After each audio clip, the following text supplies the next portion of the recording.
More so than almost any other facet of role-playing games, knights are iconic and indicative of the genre.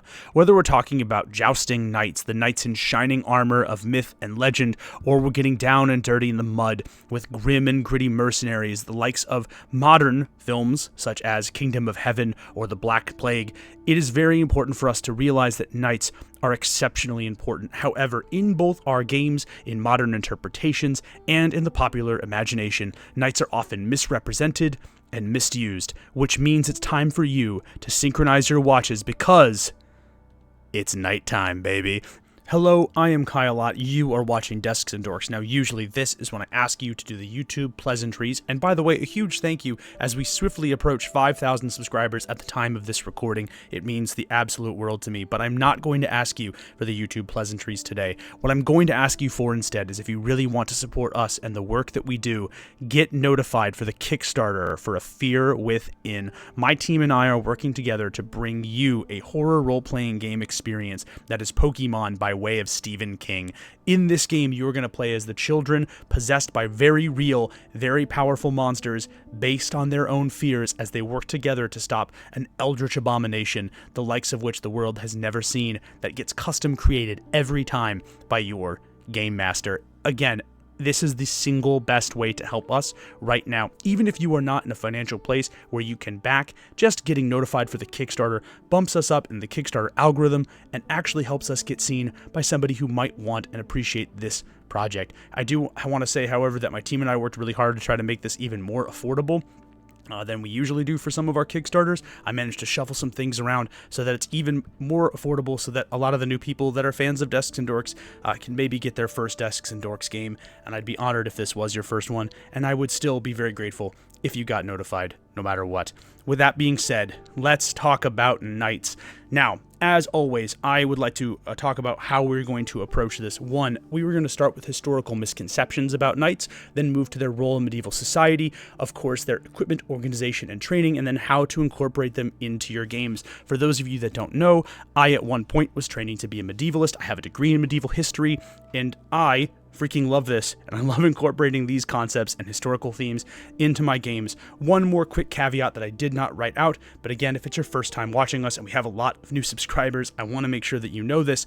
I was a Eurocentric historian. It was my specialty. I specialized in medieval Europe, and so I am going to be missing wide swaths of medieval culture around the world. Those cultures, those time periods, and those concepts are still worth engaging with. However, I am going to defer to the experts in those fields or leave you to do your own reading about those time periods and cultures, because I do not feel like I have the training or the knowledge to treat them with the level of respect that I am going to treat medieval European knights. With that out of the way, let's talk about misconceptions. And what bigger misconception than chivalry and chivalric virtues? Now, it is totally understandable why we, especially in the Western world, think of knights as these chivalric characters, these heroes of myth and romance. Most of us, or even if we didn't read them ourselves or watch the films, we grew up in a society that has largely been shaped and inundated with the images of people like Walter Scott's Ivanhoe, or of course the tale of King Arthur, and even in some of our myths in modern media, the Song of Roland. This means that we have been brought up with this idea that knights were noble figures who fought for truth and justice, kind of like our modern day superheroes. And it's not hard to see why. Some of these characters feature incredible abilities, mythic powers, magical equipment, and all of these things are all wrapped up in a neat little adventurous bow. But the truth of the matter is, chivalry basically did diddly squat for anybody. Look, I understand that it's hard to break away from a cultural and historically ingrained, shall we say, mistruth or untruth, but I gotta tell you folks, chivalry did not do a whole lot if you were not from a certain couple classes. Now, here's the thing. If you want to go about it technically, chivalry was a real system of laws implemented by the Catholic Church, because remember, we're in medieval Europe, and the Catholic Church is one of, if not the most important, governing and bureaucratic body of that time period. So this law, or this system of traditions and practices, to be more accurate, so to say, did exist. However, in most cases, it was essentially a smokescreen by which people who had power, training, wealth, and the political carte blanche to do whatever they want, it's the tool by which they were able to get away with literal murder, and in some cases, far more horrific things. Now, there were certain people that chivalry and the chivalric codes did protect with far more consistency. I want to go over them first because it's easier for us to talk about the people that chivalry did protect than the ones that it didn't. First and foremost is, of course, kings and the people who would rule over kingdoms and nation states. It's not hard to see why this is the case. In some cases, eliminating a monarch or the ruling figure of an area would leave you with a power vacuum that was more problems than it was actually worth. And of course, it is very interesting and important for us to note that many great knights were actually kings in their own right. Richard the Lionheart, for example, was captured and then famously ransomed back by his mother, Eleanor of Aquitaine. Cough, cough, the true ruler of England, cough, cough, for like pretty much his entire reign. But it's important for us to remember that while captured, kings who did serve as knights and did don the armor could be expected to be treated with a degree of, shall we say, care and, of course, courtesy. Other individuals that would be treated nicely are upper members of the nobility. The highest members of the nobility, the ones who truly governed large swaths of medieval territory on behalf of their king, would also be treated with a lot of respect and courtesy under the code of chivalry, so to speak. We have a number of different famous examples of this. Although this is not a historical example, it is very important for us to draw attention, at least I think, to Henry V, the play by Shakespeare, where Henry, in his, of course, famous St. Crispin's Day speech, praises Gloucester and Exeter, which were members of his court and were nobility, but they were also nobility that had donned the armor and fought beside their king on the battlefield. Men of that power, men of that prestige, and men of that strength, again, had the expectation of being treated pretty well under chivalry. There is, of course, a big ransom culture in the Middle Ages that we don't often hear about or talk about, because it's far more glorious for our armored figures and our heroes to eliminate the enemy in pitched battle. Instead of dying in a blaze of glory, for 90% of most of these combats, it was far more likely that the medieval knights would have been captured and then ransomed off for a small fortune, especially if they were of upper noble birth. And last but certainly not least, male members of the clergy. And I say male members of the clergy with quite a bit of certainty here, especially in more rural areas or during times of massive conflict and combat. You were supposed to treat church officials with a great degree of certainty, and that was true. Priests of very large, wealthy, or politically powerful parishes, for example, would be treated with respect under the chivalric code. Important monks and scholars who worked in large cities and had positions of influence within the church would have been treated with respect. Bishops, cardinals, obviously would be treated with a degree of respect. But if you were, say, I don't know, a mendicant friar in a small rural English village during an invasion, you might not be treated with the same level of respect as your bedfellows. And unfortunately, this is true, of course, for female members of the clergy as well. And we have, unfortunately, a fair number of primary sources about what happens to abbesses and nuns in some cases. Now, again, this would have been seen as culturally heinous, and, in addition to being morally reprehensible today, by today's standards, it was equally, if not more so, morally reprehensible in those days. However, as we established in both the Bandit and the Guard video, when individuals or groups of individuals are separated from the values of their community and given great power and given training and given immense weapons when compared to their, peers, they generally tend to use all of that to their advantage and abuse the people and the communities around them. Still, male members and male important members of the clergy would be pretty well protected under the chivalric codes. But again, if you were anybody else, you could expect to have a really bad time if your city was sacked. And of course, this is very, very unfortunate, but it is important for us to talk about. historically. And this actually leads us to our mid-break. If you want to deal in some of these darker topics, and I do in my games, this is again your reminder. You might in fact want to do safety tools. Something that somebody brought up actually was that they use a lot of their safety tools during their session 0. If you're unfamiliar as a game master, session 0 is essentially when you talk to your players before your campaign ever begins. This is something that I do as a convention GM. I have a quick session 0 at the beginning of all of the conventions that I work at, but it's also something that I do for any of the live or actual plays that I'm a part of as well. It's really important to get session 0 in because it lets you get a barometer on what your players are interested in, and you can sculpt your story around them. And I think that's probably the best way to do it, to make sure that everyone is invested and having a dang good time. Again, I brought up the RPG consent checklist. Some people complained about that, but I do think this is actually probably the best one to do it. I actually like to hand it out during my session 0s, or what I like to call during a negative session, which is to say I hand it out before we even have a session 0. I say, hey, here are some of the general themes that we're going to be getting into. If this makes you uncomfortable, you probably don't want to show up for this game. And this is really good because it treats players like adults. It gives them the chance to walk away before they even get to the table, and I think it's a particularly useful thing. But I did have somebody who was a newer GM say, hey, doesn't that kind of, I don't know, strip away some of the themes? What if I want to surprise my players with something very dark and very foreboding? I like the concept, but in execution, shall we say, surprising somebody with something a little more traumatic, like, I don't know, something that rhymes with sexual basalt, because I can't apparently talk about adult topics on YouTube without getting us algorithm bombed, which is both very unfortunate and very annoying to talk about topics that I think do deserve to be talked about. I do actually like this particular thing. This is actually a worksheet that I co-opted from my time as a teacher.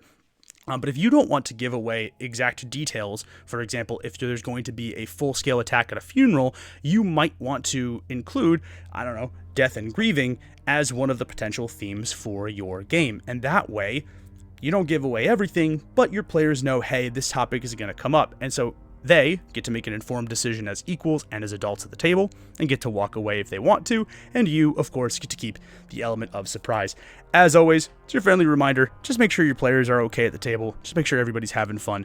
Again, I know that this is high art, and I know that we love tabletop games, but come on, let's just make sure everyone's having a good time. With that being said, back to knights. Now that we've gotten a baseline, it's time to talk about the crimes of these knights, and of course, again, viewer discretion here is advised. I will be talking about stuff that happened in history, and I will be doing so in as much detail as I can without YouTube nuking my channel. Let's talk at first about loot, because I'm going to use this picture of the Condottieri, which were a mercenary knight army that fought in Renaissance-era Italy. I am aware this was not a medieval group, however, I like it because A, this picture goes ridiculously hard, and B, it's important to demonstrate the importance of this. Look at the ground on this painting and notice what the artist has decided to focus on. There are some bodies, but for the most part, it's weapons, it's armor, it's loot. A lot of knights were actually willing to commit some of these atrocities because a large portion of the wealth that they would gather on campaign came from the loot. If you were a well-to-do knight as well, you would get better loot or a better cut of the loot than your other compatriots. And we do have some examples of small-time knights, or knights who did not have a ton, going into a war, actually being given essentially a massive social boost, because guess what? They suddenly have access to armor, weapons, horses, and in some cases, other peasants. This does happen quite often, and prisoners could also be a part of the loot. Remember, we talked about that large ransom culture earlier. If you captured a very well-to-do prisoner, you could essentially make not just your fortune, but your family's fortune for years to come. Again, I'm going to stress this one more time. Ransom culture, super, super big during the Middle Ages. It does not get talked about very much, but it should be. Very important. I also want to draw attention to the fact that the Condottieri are another great example because, again, look at this art. This goes hard. They're important because they're very indicative of people in positions of power and military influence do tend to lead to abuses in the civilian population. We know this for a fact because we have, unfortunately, some primary accounts. Again, I know the Condottieri are Renaissance, not Middle Ages, but again, they're indicative of greater trends here, which is why I'm using them. They would have carried on practices and traditions, or in some cases, horrible traditions that would have started prior to them forming. We have, for example, a couple primary accounts of mercenary leaders who particularly targeted convents, which is actually just incredibly heinous. But for my money, one of the most heinous abuses of a civilian population by a group of armed knights allegedly operating under a just cause is the First Crusade. Now, again, when we talk about the Crusades, it is usually in that, oh, wasn't it funny that we all had a big, giant religious war? And we tend to get gloss over, I should say, the fact that there were a great number of abuses and, shall we say, horrific crimes inflicted against the civilian population, particularly of Jerusalem, the city that the Crusaders sought to liberate. Now, we have one primary account that says that the blood that ran through the streets of the city was so deep that it touched the bottom of the belly of a horse.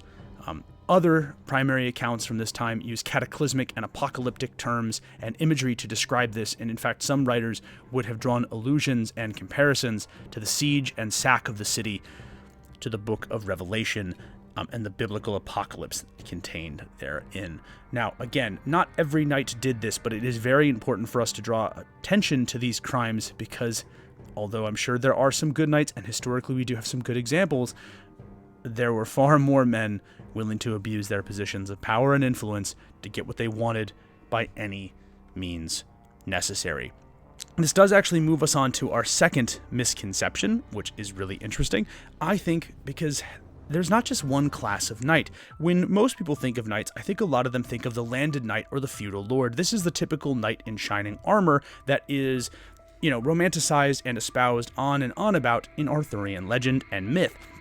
Now, it's important for us to note that these individuals did not just occupy a military role. Yes, they would have been expected to fight at their king's side and to maintain a level of military service, and also make sure that their peasants would have been ready to fight at a moment's notice. This is called a levy, so when you draw up soldiers from the fields in order to battle.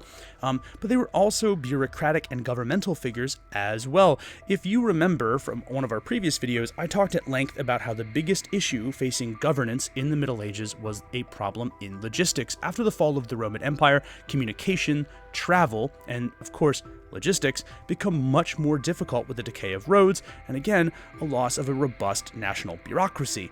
This means that knights were, in many cases, responsible for managing their own land and their own estates. This is really important because in some cases, a lot of the examples of good knights that we get, I'm not sure if it's done from the good of their own heart, or if they're just trying to protect their paycheck. These knights could actually count on an income of sorts from the estates that they managed, taking percentages, or not even percentages, taking the lion's share, I should say, of what was produced by the orchards, farms, and craftsmen in those areas. So those knights had a vested economic interest in treating their people very well. It's also important to note that these knights would have fought in a form of retinue. So, of course, if you look in the foreground, you see the knight in really great plate, but he's actually covered by men-at-arms, either on foot or on horseback, that have less armor but are similarly well equipped, and of course it looks like he has either a squire or a porter of some kind assisting him as well. This would have been fairly common, as these noble and feudal knights would have traveled with a retinue of men-at-arms, soldiers that would have fought with them, other knights, porters to carry their stuff, and craftsmen to help repair armor, craft horseshoes, repair leather, straps, and whatever else. Large knights, really important knights, actually kind of traveled much like an army would have with their own supply train, which I think is kind of neat. Also, one more thing to make note of is that these elite knights would have traveled with squires, and I almost made this its own slide, but a lot of times we have this sort of really funny pop culture image of a squire where they're like, "Please, sir, please, may I have this great sword that I might smite the interloper in the glory of God?" No, that's not entirely true. A lot of squires actually did continue on their service up into not middle age, but like into their 20s, or at least until they were given the means by which they could strike out on their own as their own knight. This is kind of fun, and although as interesting as it is to think of Oliver Twist using a flail to just absolutely starch someone, it's not nearly as historically accurate as we might want to think. Which of course brings us to the Retinue Knights. Not every knight gets to rule over their own fief, and not every knight gets to serve at the direct command of their king. Some knights, in fact, would have been trying to work very hard to, I don't know, quote-unquote, make it on their own, but they would be doing so in service to a lord. In exchange for this, they would have had their equipment maintained or have been given equipment and the opportunity to gain more during battle through looting, which I think is pretty neat, but also they would have been given training, a home, and a place to live. They were experienced soldiers who fought alongside the knight for more status. Again, these Retinue Knights could include squires, older knights, or younger family members trying, of course, to gain a place either in the army or the skills that they need to get good in Dark Souls parlance. This does bring us to one of my favorite types of knights, though. This is the Mercenary Knight, or in some cases, the Hedge Knight, although that term seems to be confined to simply medieval Ireland as the only times that I've heard of it in my studies. Somebody, I'm sure, will correct me in the comments below, but these Mercenary Knights, these sellswords, or in this case, these freelances, which is where the term freelance comes in, would have been a very interesting sight to see on the battlefield. Sometimes these were disgraced former feudal knights or disgraced retinue knights. Sometimes these were retinue knights that struck out on their own, or sometimes it's individuals who had just simply lost a war and been forced to take up the sword in service to whoever would afford to pay them. Again, sometimes they actually did ride along with companies of soldiers. The idea of a lone knight is probably something that, while very aesthetically pleasing in terms of both story and media, it probably is less likely. They would have probably traveled with other soldiers, and again, were occasionally, very rarely, a mercenary knight would actually be an incredibly wealthy knight who decided to strike out on his own, and in that case, his retinue kind of becomes his own mercenary company, which I do think is pretty interesting as well. And of course, last but certainly not least, we have to talk about the religious orders. I did not want to spend too much time on this because, I'll be honest with you, the script for this and the recording process are massive.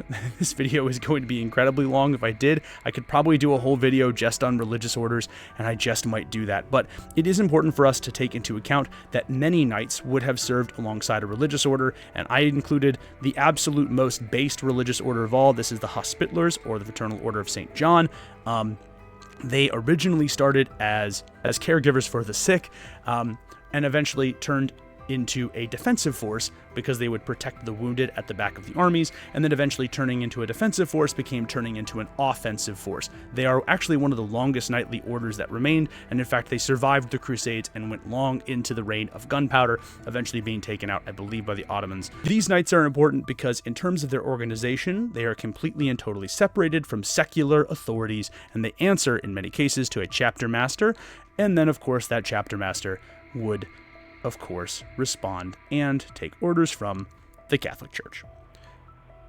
But now that we've discussed the different types of knights, it's important for us to talk about another misconception, and that's that knights were not always a united front. This is something the movie Kingdom of Heaven, I think, actually does a pretty good job of depicting, because if you haven't picked up on it yet, most of these knightly orders are actually split amongst socioeconomic lines. It's not uncommon, then, for conflict to exist between these knights. Mercenary knights and retinue knights might want some of the land, status, and security that their, greater and more privileged brothers would potentially have. The landed knights, those who had land and authority under the feudal system, certainly might resent the mercenary knights, either for their freedom or more accurately or not, that they are just kind of forces of chaos that sort of exist in their region and are hard to control. Remember, the knights are used to being the most well-armed and most well-equipped person in the area, and so to have a band of similarly well-equipped and well-trained individuals does not bode well for the status quo. Again, it would not be totally uncommon for these types of knights to fight one another for anything along the lines of simple wealth and health, but also for political ideology, socioeconomic growth, and of course, shall we say, the actual allegiances that they are supposed to protect. But that does bring us front and center to knightly training. This is something that gets glossed over quite often in fantasy media and in tabletop role-playing games in general, but it's something that I do think you should include, or at least have in mind when you're sculpting your knights, because it does lead to a more nuanced understanding, and I think a more nuanced character at the end of the day. Let's talk about the different types of knightly training. A while ago, I actually mentioned in a previous video that there was a French knight who liked to scale siege ladders with just his arms while the rest of his body dangled off. This is actually something that knights would have done as a training drill, and in fact, one of the big misconceptions is that knightly training is very diverse. But before we get into that, for brevity, I'm going to be lumping all of the knights training together. I know we talked about the different types of knights. However, for the lack of time and also for my sanity, I'm going to lump all of the training together. It's just an important thing to note, however, that the caliber of the training, the length of the time that they were able to train, and the quality of the equipment is going to vary from knight to knight. Again, your feudal lord, your feudal knight, somebody who had been blessed sort of on bred for privilege and for a position of leadership, probably has been training from a very long age. A retinue knight might not have the same level of training and equipment that their more well-heeled brethren would. Okay. So now let's talk about the diversity of training. This is one of my favorite illustrations from a historical manuscript, but it does depict some of the amazing things that knights would have done. Now, wrestling and boxing were two of the things that knights were expected to do, and if you've ever actually done HEMA, or if you've looked at practitioners of real armored combat, you'll know that grappling of all kinds is an essential skill. Knights were so well armored and so well protected that many duels, one-on-one between knights, didn't end in dramatic sword fight fashion. They ended with one dude literally pummeling the other one to the ground, wrestling him into a position where he couldn't defend himself, taking a dagger and jabbing in between the gaps in his armor until it basically looked like somebody had tried to open up a can of ragu with a machete. It is wild how important grappling and physical prowess were to the knightly orders. But other stuff mattered too. Fencing, as you can see from those individuals in the middle of the painting, with bucklers and swords would have been fairly common, but also things like, again, precursors to what would have become modern track and field. For example, in Scotland, they had the caber toss, which is very similar to the shot put, except replace the giant rock with an even more giant log, would have also been used as a way to sort of build up physical strength and fitness. It wasn't uncommon for there to be calisthenics and gymnastics training as well, and knights would have trained and drilled not just with sword and shield, but with numerous other weapons. Again, this is a small list, by the way, of the number of different things that a knight would have done to become a well-versed and well-established killing machine.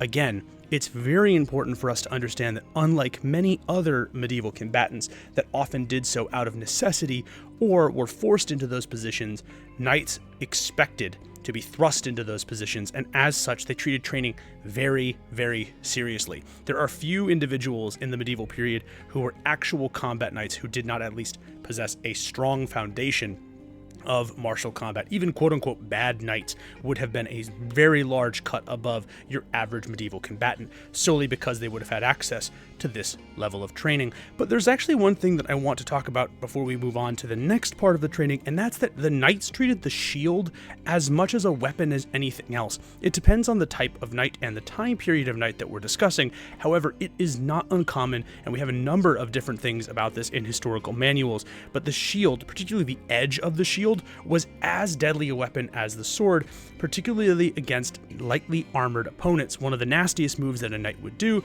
was they would actually use their sword to guard and actually hold up the opponent's weapon, and then while the opponent was attempting to wrestle or to counter riposte, a knight would then bring the side of the shield to the side of the opponent's head. In many cases, this could crush the helmet, or it would definitely crush a mailed hood, even if there was the padding underneath. This was an incredibly deadly move, and it's one of the most common that comes up in historical manuscripts. I did think it would actually bear mentioning that knights share as much in common with somebody who is like a dual weapon fighter in Dungeons & Dragons than we might think. They would fight very equipped and very well with that sword, but the shield itself was as much of a weapon as the sword was in the hands of an experienced knight. I think this is interesting, and it does add an additional dimension to their types of combat. But there's other training as well. Remember that in many cases, knights were the nobility, and as such, there is a level of expectation that comes with that we often don't think. It's easy to think of them as simply killing machines, but again, the higher up in the nobility tiers that you go, the more expectations that there would be placed upon you, that you would be a member not just of the battlefield, but in the ballroom. And ballroom dancing was a requirement for some medieval knights, kind of like how football players take ballet classes to improve their core strength and balance.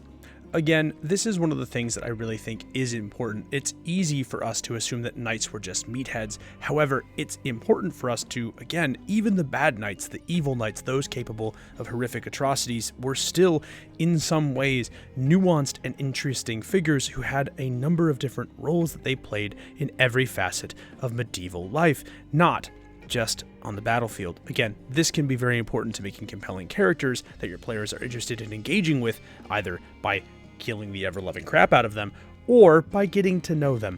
But that does bring us to armor. This is the most essential part of a knight's kit, at least I think so. They're not called knights in shining saddles, right? They're not called knights with blazing swords. They are called knights in shining armor for a reason, and it's simple to see why. Armor was impressive, even for a lower level knight. To see one of those on the battlefield, I think, is something that would have been awe-inspiring, to say the least. I mean, seriously, look at this. This is such an incredible thing to sort of see this in a museum of art. I actually chose this picture on purpose because look at the side profile. Imagine hundreds of these riding into battle, right? Even a lower level army might have 50, 60 to 100, maybe even 200 knights like this. Imagine the dust that these horses would have kicked up.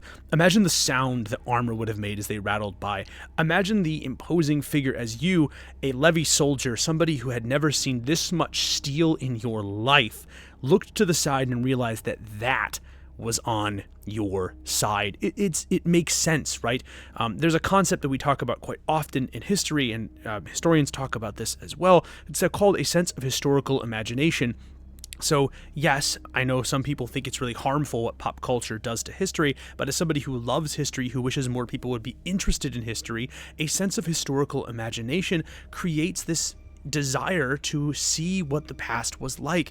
And as much as I detest the myth of the knight in shining armor, I look at this picture and I can't help but be excited to continue talking about it with all of you. Look how freaking cool this is!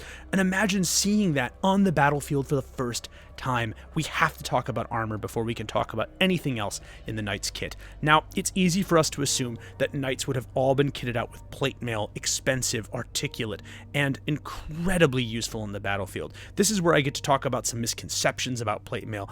Yes, it does slow down the wearer. However, it is incredibly flexible. Remember, these were designed to fit the individual.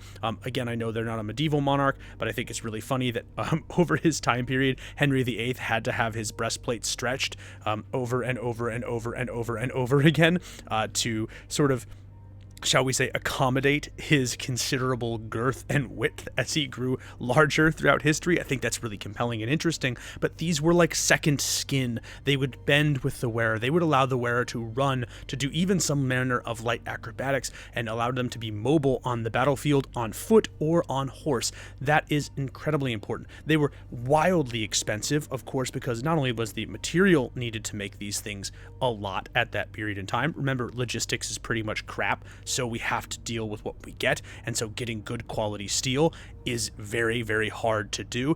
It also means that you have to contract the best craftsmen available to make those things. Again, that is hugely important, but again, these are incredibly expensive things, and this would have been the stuff that your sort of tier 1 knight might have had. The feudal lord that is also a knight might have wielded something like this, or in this case, in the case of the suit of armor on the left, this is an actual king's suit of armor. I believe this is a set of parade armor.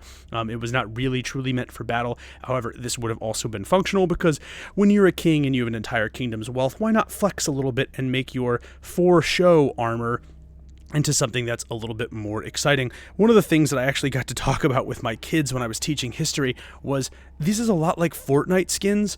At some point, a medieval king doesn't need it. They just want it so that they can flex on people. And it was a size, or not a size, it was a show of status, a sign of power, not just military power, but financial power as well. Literally, the more you realize about people, the more you realize we haven't really changed. We just kind of go from one thing to the other. But yeah, in a lot of ways, the more ornate armor was kind of like a ye old Fortnite skin, if you will permit me the video game analogy. But your lower level of knights would have also been impressively mailed or armored. Both of these knights would have had, like that are depicted here on screen, are actually wearing what I think is a completely reasonable and very protective and expensive kit. Now, granted, it does not hold a candle to the armors that you just saw before, but this would have been incredibly protective, and it would have helped to prohibit weapons from hurting or killing these individuals. Again, hugely important and very, very useful for those lower level of knights. Again, breastplates, chainmails, gambesons, shields, these are the parlance and the bread and butter of the medieval fighter. And again, if you were maybe not the most well-to-do knight, but you had a little bit of coin to spend, you could very easily protect yourself without spending a literal king's ransom. And there is a lot of bleed over, by the way, between a regular man-at-arms and those lower level knights. Again, one of the coolest things that Kingdom of Heaven gets right is the picture on the right, by the way, is a knight. That could have been a knight. Now, is that, again, a king's ransom level knight? No, but is that a knight who perhaps has fought in a number of different campaigns and now rents out his services to the Lord for, in exchange, I don't know, food, wealth, wine, and a chance at living to, maybe something that passes for a ripe old age in his profession? Yes. This would have been exceptionally common, again, because men-at-arms, particularly ones who had done very well for themselves, might also be dressed in a similar kit. There's a lot of bleed over between an experienced mercenary soldier and a lower-level knight when you get to that level of the medieval battlefield. And again, this is important because these knights should be nuanced. In addition to being great killing machines, they are individuals of various socioeconomic wealth and power, and various levels of training and importance on the battlefield. I think the more nuanced you make your knight, the more interesting they are for your players to interact with, and that includes their levels of equipment. Now, I get to talk about some of the weapons they use, and for the first time in one of these videos, I'm not talking about the great medieval trinity of the axe, the dagger, and the spear. We of course have to talk about the lance. This is just a lance I pulled from a wonderful little role-playing game site. I like to leave credit, by the way, to some of these artists, so that if you want to go check out their work, you can. I refuse to use AI art. I would love to let regular people continue to make a living doing creative endeavors, and if, as you know, I'm doing a creative endeavor, I feel it's the least I can do. So if you like this, check out this person. But yes, the lance was absolutely and totally critical. Knights were, of course, and this is not actually something most of the histories or pop culture stuff gets wrong, expected to charge in a lot of ways. The lance was capable of absolutely breaking a formation. It's not just the point that does it. The lance is a heavy weapon, and because of the length and the strength of the lance itself, it allows the knight to bring the full force of their weight to bear. That's right, one of the biggest and most important weapons a knight had in their arsenal was their weight. The weight of their armor, the weight of their horse, the weight of their body, the weight of the equipment they were carrying. All of that could have been transferred through the lance, and it was the sheer weight of a charge that often broke a line and allowed them to sweep through unopposed. We also, of course, have to talk about the sword. There's a number of different things and types of swords. There's, of course, the Zweihander, or two-handed blade. Knights could have used that as well. But most commonly, when we talk about knights, we're talking about the longsword, and there's a reason for that. The longsword is not a perfect weapon by any stretch of the imagination, and in fact, it gets outclassed by pretty much every other weapon in its category. However, as the old saying goes, a jack of all trades but a master of some is much stronger than a master of one. And while the sword may not have been the greatest weapon in any category, it certainly couldn't puncture the gaps in an armor like a dagger could. It certainly couldn't crush plate like a mace could. It certainly couldn't slice quite as well as a battle axe or a falchion or a flamberge. But here's the thing, it could pierce. It could slash. You could bludgeon with the pommel of the blade, and in fact something that knights would often do would be to take the sword edge, by the way, of the blade and carry it and start beating people with the handle like a club. The sword was a versatile weapon that was good in almost every situation. So while the sword may never have been great, being good at every situation, coupled with the protective strength of the knight's armor, meant that this was a combination made in medieval heaven, or if you were on the receiving end, medieval hell. Of course, we get to talk about the mace. I just mentioned it, but plate mail is incredibly difficult to deal with. By the way, this is another misconception. It is simply just called plate. I am going to continue to call it plate mail because that's what people know it by. This is, again, one of those happy little compromises that I make for the issues of brevity and clarity, but somebody brought it up in my low-level fantasy video. Thank you, commenter, by the way. That was actually a really insightful comment, but I want to make it clear to everybody. But yes, Plate mail is incredibly hard to crush. It's difficult to get through in any way, shape, or form. In fact, the longsword was historically very bad at doing this, and so quite a few knights carried a longsword with them because it's almost like an anti-light armor weapon, and they would carry something to allow them to crush armor, and a mace was really, really good at it. Those flanges, the things on the head of the mace, by the way, were there to ensure that it would catch. Armor has a curved edge along with it, so for example, if you look at a breastplate, it is curved, and so it's designed like that so that blows glance off. The flanges of the mace are designed to catch the curve of that armor and bring the weapon back down so that the force does not transfer away from the weapon, thus allowing the blow to continue to be strong, despite the fact that armor is designed, of course, to stop that from happening. Another one of these great examples is the Warhammer. Look at this behemoth. The Warhammer, this two-handed monstrosity, and there were, of course, one-handed Warhammers as well. Both saw widespread use amongst the knights because you would just use that hammer end to crush them, and you would flip it around to the spike, and you would use that to get through the actual gaps in the armor, much like you would use a dagger for. And again, Warhammer, absolutely amazing, one of the most savage weapons, and again, one of the most brutally effective weapons in the historical age of any kind. You know, it brings up that old adage, right? When you have a hammer, every problem starts to look like a nail, and the knights took that literally and personally, and it makes me wish that I had put a picture of Michael Jordan in this with the I took that personally joke, but you know what, I didn't, so we're going to move on. And I actually lied. The dagger is, of course, still here because it is one of the kings of the medieval ages. No, but seriously, as much as a rug pull as this is, the dagger continues to be an exceptional and important weapon in knight-to-knight combat. I had talked about this before when we talked about training, but knights often got the kill on another knight by grappling them, wrestling them, pinning them to the ground, and then shunk, shunk, shunk, turning them into Swiss cheese through their own armor. And in fact, we have a couple cases of the peasantry being able to do this, of a bunch of knights basically just sort of bum rushing somebody, yanking them to the ground, and then all of them grabbing daggers and essentially just, you know, doing what the daggers did best. This, of course, very, very, very important and useful. Go daggers! Now we get to talk about the role of medieval knights in the world. This is something I brought up earlier. Now that we've established that chivalry didn't really particularly exist, and we know how a knight was trained and equipped, we know the types of knights, I think now we can move on in good faith to the role of knights in the medieval world.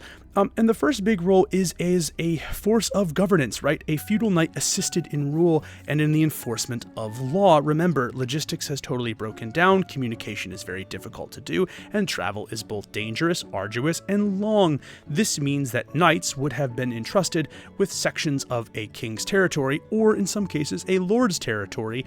Like a smaller level knight might be trusted by a larger level knight to guard a small part of their territory, and as such, they acted as a kind of executive branch in this form of government. Again, a knight is a force of authority. They were literally given that power by the king, and in turn, they live in service to that king, attempting to try to make sure that their little piece of land functions in some way, shape, or form.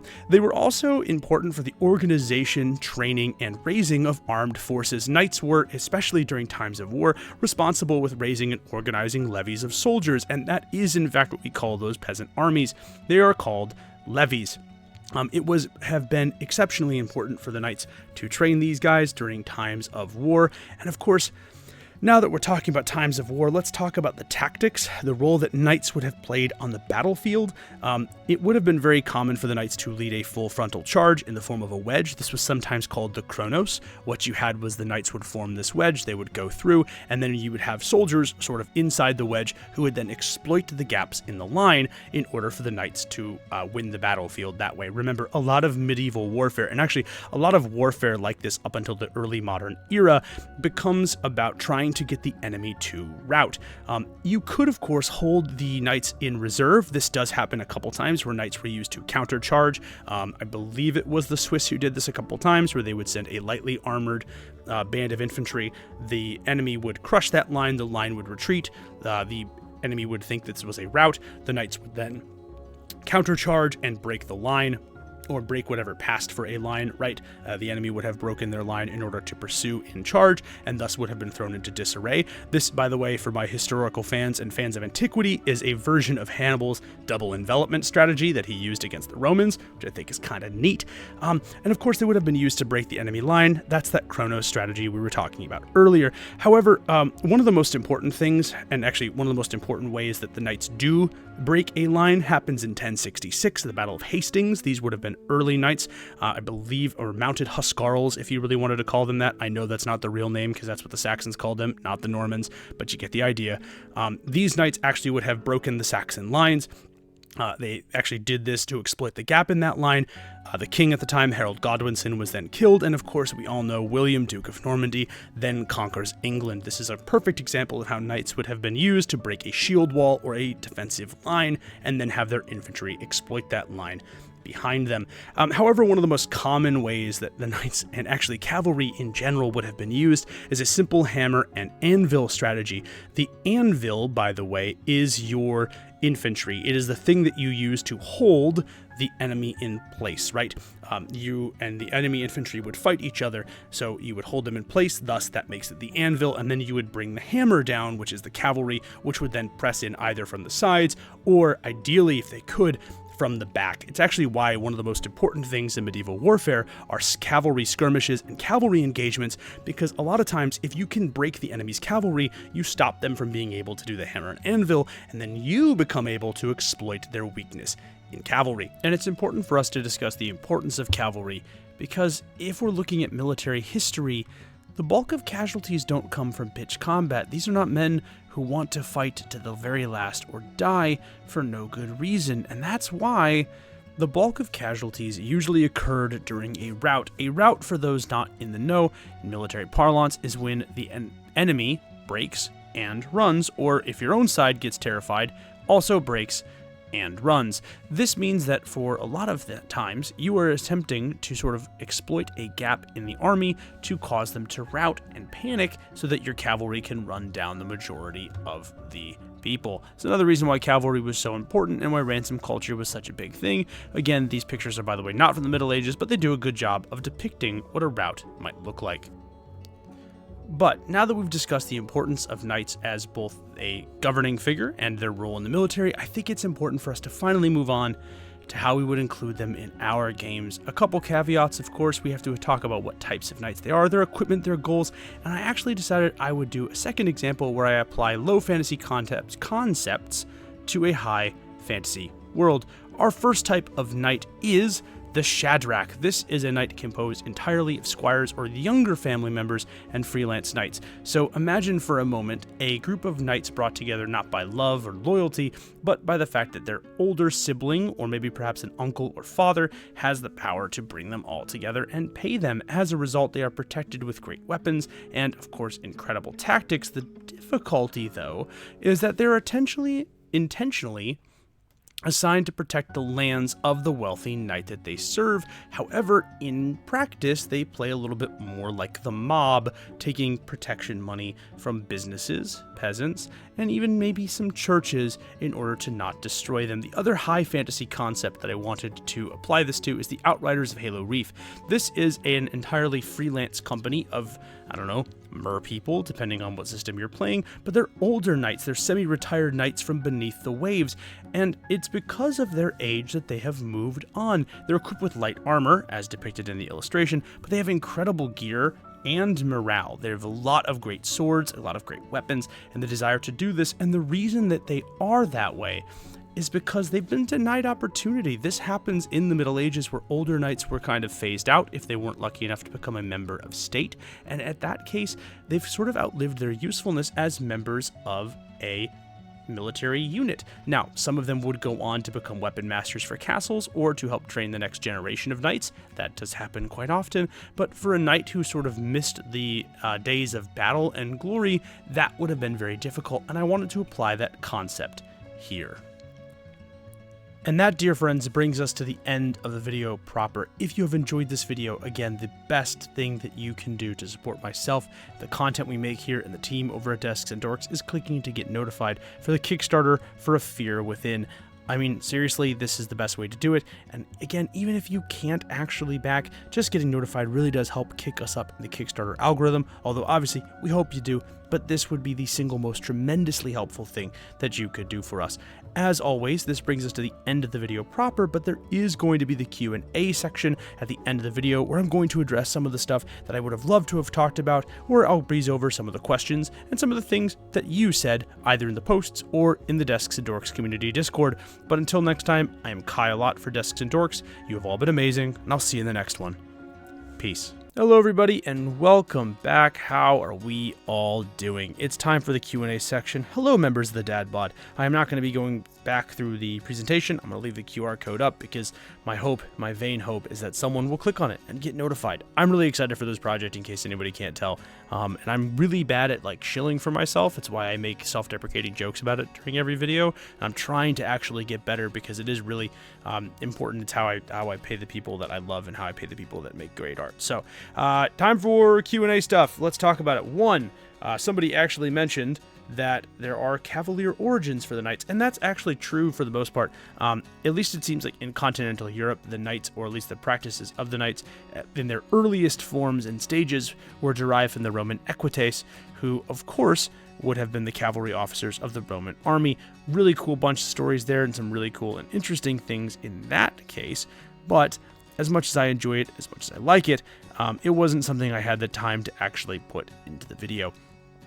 Again, we can talk about some of the other things too.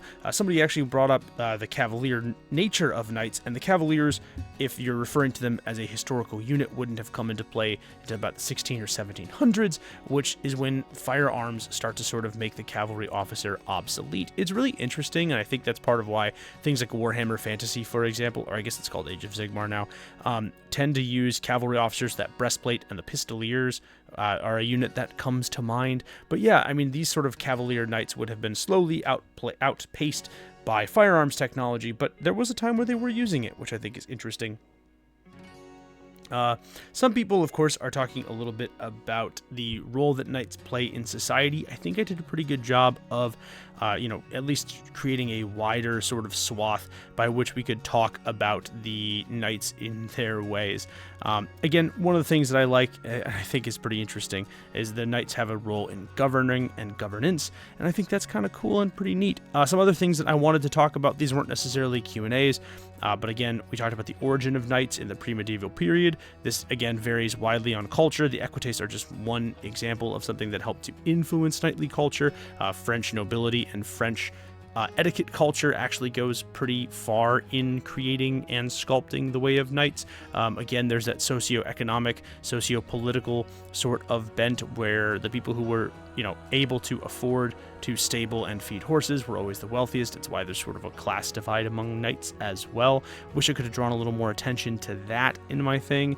I really wish that I could have talked about some famous Knights in history. I really want to talk about William Marshall.